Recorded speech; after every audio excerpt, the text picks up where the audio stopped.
గౌతమ్ గారు నమస్తే సార్. నమస్తే అండి. గౌతమ్ గారు, మనం లాస్ట్ వీక్ లో ఒక ఎపిసోడ్ చేసాం అనమాట. అందులో మనం చెప్పింది ఏంటంటే వైఎస్ఆర్సీపీ వాళ్ళు మళ్ళా ప్రతిపక్షంలోకి రాగానే విష ప్రచారాలు మొదలెట్టారు అని. సో దాన్ని ఉమ్, కంటిన్యూ చేస్తానే ఉన్నారనమాట వాళ్ళు. ఎంతగా చేస్తున్నారంటే ప్రతిదాన్ని ఒక భూతద్దంలో చూపించడం, లేకపోతే ఉన్నది లేనట్టు చెప్పడము ఇవి చేస్తా ఉన్నారు. అండ్ ఎస్పెషల్లీ అంటే వైఎస్ఆర్సీపీ వాళ్ళు మాత్రం ఇలాంటి విష ప్రచారం చేయడంలో సిద్ధహస్తులు. వాళ్ళు అందులో ఎక్స్పర్ట్స్. మనం ఏం చేయలేము ఇంకా. అవును. కానీ తెలుగుదేశం వాళ్ళు ఇప్పటికి కూడా దాన్ని వెంటనే కౌంటర్ చేయడం నేర్చుకోలేకపోతున్నారు. వాళ్ళు ప్రచారం చేసేసినాక 2 రోజులకు కానీ వీళ్ళు మేలుకోవట్లేదు అనమాట. చివరికి ఎంత దాకా వచ్చిందంటే చంద్రబాబు గారు కూడా, అంటే ఈనాడులో కూడా మనకు వచ్చిందనమాట న్యూస్. ఏంటి, చంద్రబాబు గారు మంత్రి గారిని మందలించారని. అసలు అక్కడ జరిగిన అవును. విషయం ఏంటి, అది ప్రాజెక్ట్ అయింది ఏంటి, చివరికి దాన్ని ఎలా క్లోజ్ చేస్తున్నారు? ఇది కదా తెలుగుదేశం నేర్చుకోవాల్సింది. పోయినసారి గవర్నమెంట్లో ఉన్నప్పుడు ఇలాగే చింతమనేని మీద కావచ్చు, ఎవరి మీద కావచ్చు, అనవసరంగా సెల్ఫ్ డిఫెన్స్లోకి వెళ్ళిపోయి వాళ్ళు చెప్తున్న అబద్ధాలను నమ్మేసి దాన్నే ఒప్పులుగా జనాలకు కూడా చూపించారు దాన్ని. మళ్ళీ ఈసారి కూడా అదే తప్పు చేస్తా ఉన్నారు. నిన్న మీరు చూసి ఉంటారు సార్, రవాణా శాఖ మంత్రి రామ్ సుబ్బారెడ్డి గారి భార్య హరితారెడ్డి గారిది జరిగిన ఇష్యూని, పోలీసులతో జరిగిన ఇష్యూని. ఏంటి సార్ మీ మీ విశ్లేషణ ఏంటి దాని మీద? యాక్చువల్గా వీడియో బయటకు వచ్చింది. అది సోషల్ మీడియాలోనూ, అసలు మెయిన్ మీడియాలో కూడా పెద్ద చర్చ రచ్చ నడిచింది దాని మీద. అందరు ఇక బయలుదేరేసి వాళ్ళు ఇదిగో అసలు ఈ ఓవర్ యాక్షన్ వద్దండి. ఉహు, జగన్మోహన్ రెడ్డి కానీ వాళ్ళ నాయకులు కానీ ఇలాంటి ఓవర్ యాక్షన్ చేసి ఇదిగో ఇంటికి పోయి కూర్చున్నారు. మీరు కూడా అట్లా పోదలుచుకుంటే ఇదిగో ఇలాంటివి అన్నిటినీ ఎంకరేజ్ చేయకుండా వీటిని ఆదిలోనే తుంచేసేయండి అని అంటే కొంతమంది ఇంకా రెచ్చిపోయి కొన్ని కొన్ని ఇప్పుడు పుట్టగొడుగులు ఉంటాయి కదా, ఉహు, పిడుగులు పడినప్పుడు వచ్చే పుట్టగొడుగులు. అసలు రామ్ ప్రసాద్ రెడ్డిని బర్తరఫ్ కూడా చేసేసేయాలన్నారు. మినిస్ట్రీ వచ్చేది రాగానే బర్తరఫ్ కూడా చేసేసి అవతల పాడేసి మినిస్టర్ని మార్చేస్తే ఇప్పుడు ఖచ్చితమైన మెసేజ్ ప్రజల్లోకి వెళ్తుంది అని. ఆమె మాట్లాడింది ఏమిటి, అక్కడ ఉన్న ఆఫీసర్ ఏం మాట్లాడుతున్నాడు, ఏం జరిగింది ఆడ అనేది వెనకున్న కథ తెలుసుకోవాలి. నిన్న మరి రాంప్రసాద్ రెడ్డి కూడా మహా న్యూస్ కి వంశీ అనాలిసిస్ కి జరుగుతున్నప్పుడు మధ్యలో ఫోన్ లైన్ లో కలిసి ఆయన కూడా చెప్పాడు ఏం జరిగిందో, ఎక్కడ జరిగిందో, ఎట్లా జరిగిందో అనేది. ఒకసారి మనం కూడా దాన్ని విశ్లేషించుకుంటే ముందు కథ ఏంటి, వెనక కథ ఏంటి, అక్కడ ఏం జరిగింది అని. ఆవిడ ఆ, ఒక పోలీస్ ఆఫీసర్ని లెఫ్ట్ రైట్ ఇస్తున్నారు. ఎందుకు ఇస్తున్నారు అని అంటే ఆయన వస్తాడు, ఆవిడ భద్రత కోసం ఆయన వస్తాడు అని ఆవిడ ఆల్మోస్ట్ ఆల్ అక్కడ అరగంట నుంచి వెయిట్ చేస్తున్నారు. ఎందుకు వెయిట్ చేయాల్సి వచ్చిందండి ఆవిడ? ఎందుకు వెయిట్ చేయించారు? అసలు ఆవిడ ఎక్కడికి వెళ్తోంది? ఏదన్నా పెళ్ళు పేరంటం, సీఎం దగ్గర నుంచి డిప్యూటీ సీఎం, మంత్రులు, ఎమ్మెల్యేలు ఎవరి నియోజకవర్గాల్లో వాళ్ళు ఆర్భాటంగా 7,000 రూపాయలు ఇస్తున్నాం అంటే 1,000 రూపాయలు పెంచింది. 3,000 ఇంతకుముందు జగన్ ఇచ్చేది, ఇప్పుడు వీళ్ళ అధికారం వచ్చిన తర్వాత 1,000 రూపాయలు పెంచింది. ఈ వాగ్దానం ఏ రోజైతే చేశాడో ఆ రోజు నుంచి ఇది అమల్లోకి వస్తుంది కాబట్టి అప్పుడు ఆల్రెడీ 3,000 3,000 3,000 ఇచ్చేస్తున్నారు కాబట్టి ఆ మిగతా అమౌంట్ ఆ 3,000 కలిపి ఈ 4,000 3,000 7,000 పంచటం అంటే ఒక పెద్ద అమౌంట్ ని మేము ఇదిగో పెన్షన్ రూపంలో ఇస్తున్నాం. 4,000 కోట్లు పైచిలుకు అయింది మరి ఆ ఒక్క పెన్షన్లకే. అంత కార్యక్రమం ఉంది కాబట్టి ఎక్కడికక్కడ దాన్ని వాళ్ళు పబ్లిష్ చేసుకోవటానికి వాళ్ళు వెళ్ళి ఇయటం మొదలు పెట్టారు. సీఎం కూడా నిన్న చంద్రబాబు నాయుడు కూడా మరి కొంతమందికి ఆయన చేతులతో పంచాడు కదా. అలా పంచడానికి వెళ్ళే సమయంలో మరి కేవలం మరి అధికారులు తోటి ఆ, మంత్రులు, ఎమ్మెల్యేలు, chief minister, deputy chief minister వీళ్ళందరూ వెళ్ళి పంచాల్సిందే. కొన్ని కొన్ని చోట్ల ఏమైంది, వాళ్ళు ఒక ప్లేస్ లో పంచటానికి వెళ్తే వాళ్ళ కుటుంబ సభ్యులు మరో ప్లేస్ లో పంచటానికి వెళ్ళారు. ఇది ఏంటి అంటే ఒక ఆ, అధికారిక కార్యక్రమంలో కొంచెం పార్టీ కార్యక్రమం లాగా కూడా, ఏదైనా పబ్లిసిటీ కోసమే కదా చేసేది. మరి ఆ పని ఎందుకు చేశారు? కేవలం మంత్రులు, ఎమ్మెల్యేలు మాత్రమే పంచాలి, వాళ్ళ కుటుంబ సభ్యులు పంచొద్దు అన్నారనుకోండి. హిందూపూర్ లో బాలకృష్ణ ఇచ్చారా? ఉహు. వాళ్ళ ఆవిడే కదా ఇచ్చింది. అక్కడ వాళ్ళకి సెక్యూరిటీ ప్రాబ్లం ఏం రాలేదు కాబట్టి, ఇట్లాంటి గొడవలు ఏం జరగలేదు కాబట్టి అక్కడ ఇలాంటి వీడియోలు ఏం రాలే. చాలా చోట్ల ఒక చోట ఎమ్మెల్యే వెళ్తే ఒక చోట ఎమ్మెల్యే భార్య వెళ్ళింది. అది కూడా ఆయన మాటలను కూడా మనం ఒకసారి అర్థం చేసుకుంటే ఆవిడ అక్కడ అరగంట నుంచి వెయిట్ చేస్తుంది. అంత అధికారం తలకెక్కేసి ఆవిడ కన్ను మిన్ను అనకుండా మాట్లాడుతుంది అని అంటే అరగంట ఎందుకు వెయిట్ చేస్తుందండి? యా, అదే అరగంట కాక వెయిట్ చేస్తారు ఎవరన్నా. అదే కాకుండా ఆమె మాట్లాడింది కూడా వింటే వీళ్ళ హెడ్డింగ్లు కూడా ఎలా పెట్టారు సార్, మిగతా వాళ్ళంతా కూడా దుర్భాషలు ఆడుతున్నా, అహంకారం చూపిస్తున్నా అన్నారు. అక్కడ ఆమె దుర్భాషలు ఆడటం కానీ అహంకారం కానీ ఏమీ లేదు కదా. ఆమె చెబుతా ఉంది, మీరు ఆవిడ లేట్గా ఎందుకు ఒక వచ్చారు. కొన్ని ఒక 2 మాటలు ఎక్సెసివ్ గా మాట్లాడింది. ఉహుం, ప్రోటోకాల్ అనే మాట వాడింది. ఆవిడ ఉహుం, ప్రోటోకాల్ వర్తించదు. మంత్రికి ప్రోటోకాల్ వర్తిస్తుంది కానీ మంత్రి గారి కుటుంబ సభ్యులకు ప్రోటోకాల్ వర్తించదు. కానీ ఈవిడ వెళ్తున్న కార్యక్రమం ఏంటి? అధికారిక కార్యక్రమం. అధికారిక కార్యక్రమంలో ఈవిడ పాలు పంచుకునే అవకాశం మరి పార్టీయే కదా కల్పించింది ఆవిడకి. ఆవిడ ఇవ్వచ్చు అనే కదా పంపించడానికి వెళ్ళింది.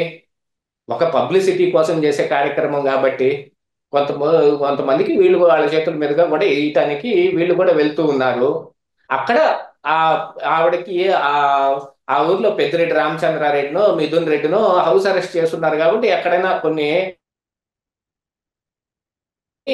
ఈవిడకి సెక్యూరిటీని కూడా అరేంజ్ చేశారు. మరి సెక్యూరిటీ ఎప్పుడు స్టార్ట్ అవ్వాలండి?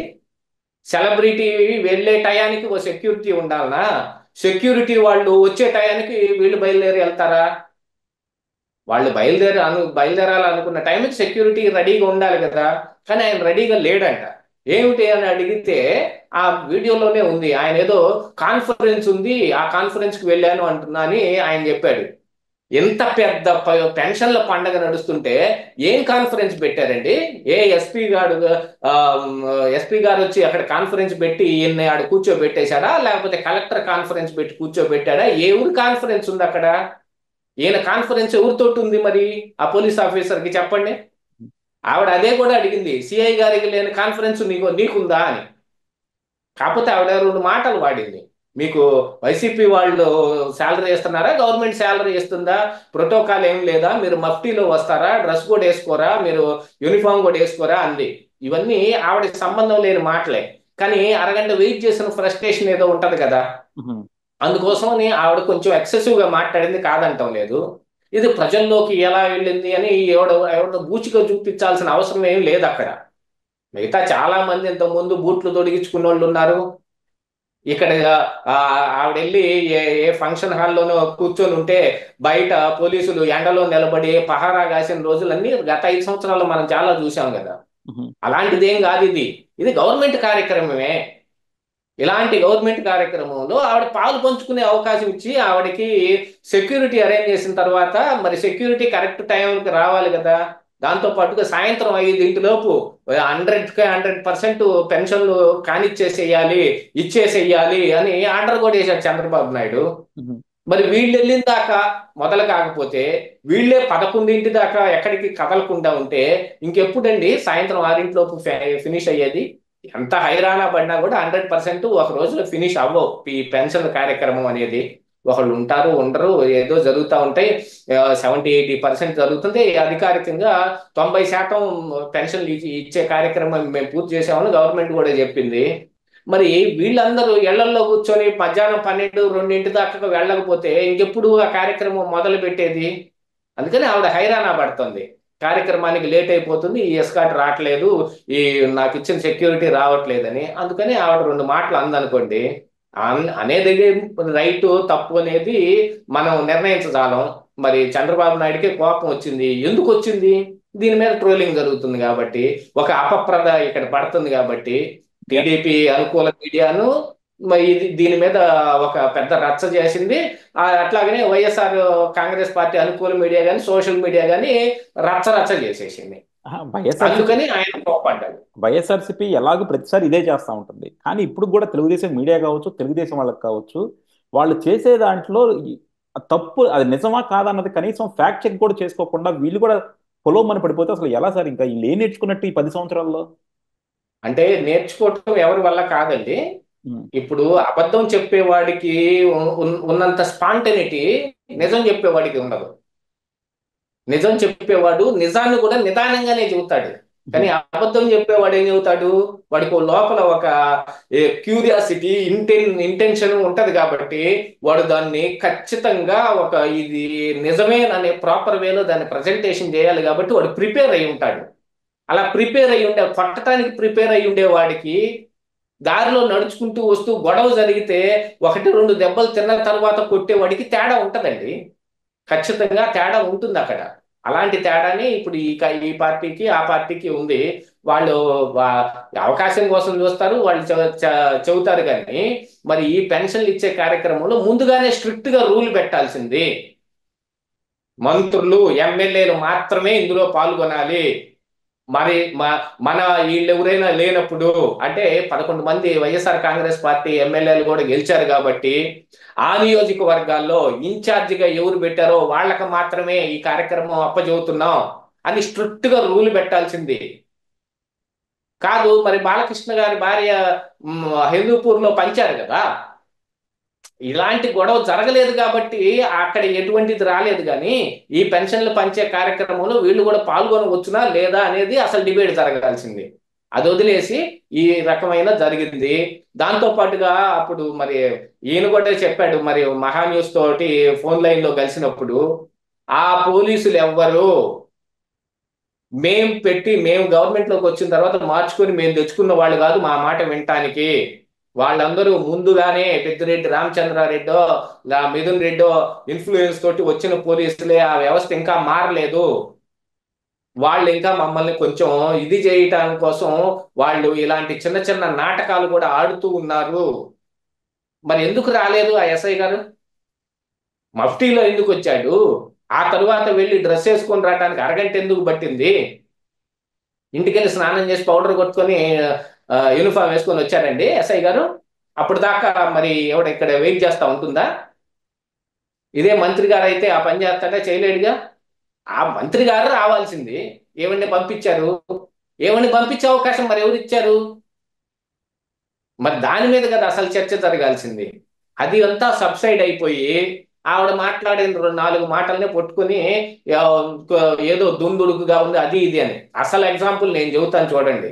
ఇదే టీడీపీలో 2014 నుంచి 19 దాకా టీడీపీ అధికారంలో ఉన్నప్పుడు జరిగింది. అధికారం మదం నెత్తికెక్కటం అంటే ఏంటి, కళ్ళు నెత్తికెక్కటం ఏంటి అనేది నేను చెప్తాను చూడండి.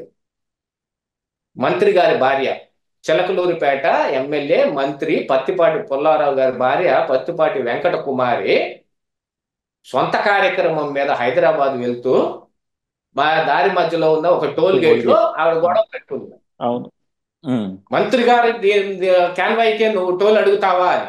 అందులో మంత్రి లేడు. మరి ఉమ్. నీ ఉద్యోగం ఊడదీపిచ్చేస్తానేమనుకున్నావో అంది. అది అధికారం మదం నెత్తికెక్కటం అంటే. అవి కదా మాటలు అలా వస్తాయి. ఏమిడేమంటుంది, చాలా సాఫ్ట్ గా మాట్లాడుతుంది. మాట్లాడుతున్న దాంట్లో కూడా అంటే స్వీట్ వార్నింగ్ ఇచ్చింది అనుకోవాలనా? అది రాయలసీమ రెడ్లై ఉండి. రాయలసీమ రెడ్లై ఉండి. ఉమ్. అధికారం మదం వేరు, క్వశ్చన్ చేయటం వేరు. ఎవడు క్వశ్చన్ చేసింది? ఉమ్. ఎందుకు రారు మీరు ఎందుకు యూనిఫామ్ వేసుకొని రాలేదు? సెక్యూరిటీకి వచ్చేవాళ్ళు మరి యూనిఫామ్ లేకుండా ఎట్టొస్తారండి? సివిల్ డ్రెస్ లో వస్తాడా? ఉమ్. మళ్ళీ ఇంటికి వెళ్ళి ఆయన డ్రెస్ మార్చుకొని రావడానికి అరగంట వెయిట్ చేయాలి. ఇదే గనక ఆ ఎస్ఐఓ ఆ సిఐఓ ఎవరు ఆ పోలీస్ ఆఫీసరో వైఎస్ఆర్ కాంగ్రెస్ పార్టీ అధికారంలో ఉన్నప్పుడు ఎలాగే ఎవరినన్నా వెయిట్ చేయించుంటే కారు ముందు బూట్లు లేకుండా పరిగెత్తిచ్చుండేవాళ్ళు ఉమ్. ఆ నాయకులు. అలాగా అది అధికారం మదం నెత్తికెక్కటం అంటే కాదా? అలాంటి దగ్గర నుంచి ఈడ దాకా వస్తే ఎవడ నాలుగు మాటలు అందని దాని మీద పెద్ద రచ్చ చేసి ఇక టీడీపీ అనుకూల మీడియా కూడా ఏదో మనం ఇప్పుడు మనం టీడీపీ అనుకూలం కాదు, మనం న్యూట్రల్ అని చెప్పుకునే దానికోసం చేస్తున్నారు. మరి ఇంకా వేరే దేనికి చేస్తున్నారో మనకి తెలియదు. అందరూ ఇలా చేస్తే ఎలాగా? అదే వద్దనేది, ఆ అధికారం మతమే వద్దనేది. ఇందుకే కదా జగన్మోహన్ రెడ్డి ఇంట్లో కూర్చున్నాడు అని అందరూ దాని గురించే మాట్లాడారు. కానీ మాట్లాడిన మాటలకు వెనకున్న కథ ఏందని ఎవరు ఆలోచించలేదు. అదే. అది ఆలోచిస్తే అసలు నిజం ఏంటనేది బయటపడుద్ది. Yeah, thank you sir. Main ఈ వీడియో ఈ టాపిక్ ఈరోజు చేయడానికి ఉద్దేశం కూడా అదేనండి. ఎందుకంటే తెలుగుదేశం వాళ్ళు అలాగే తెలుగుదేశం మీడియా కూడా ఒక్కోసారి ఇలాంటి ఫాల్స్ ట్రాప్ లో పడిపోయి దాన్ని ఒక తప్పుగా బూచిగా చూపించి అది చెరపలేని దిద్దలేని తప్పు కింద తీర్చిదిద్దుతున్నారు అనమాట. మనం చింతనైనప్పుడు చూసాం ఆ చిన్న విషయాన్ని అప్పుడు ఆంధ్రజ్యోతి కావచ్చు, ఈనాడు కావచ్చు, దాన్ని ఇంత రాసి దాన్ని ఎంత రచ్చ చేశారో తర్వాత దాని వెనకాల ఉన్న విషయం ఏంటో కూడా మనకు తెలిసింది. సో ఇలాంటి ఇప్పుడన్నా సరే ఈ మీడియా వాళ్ళు వీళ్ళు కొద్దిగా అర్థం చేసుకొని ఈ వైఎస్ఆర్సీపీ ఫేక్ ప్రచారంలో ట్రాప్లు పడకుండా ఉంటారనే ఆశిద్దాం. థ్యాంక్ యూ అండి. Thank you very much sir.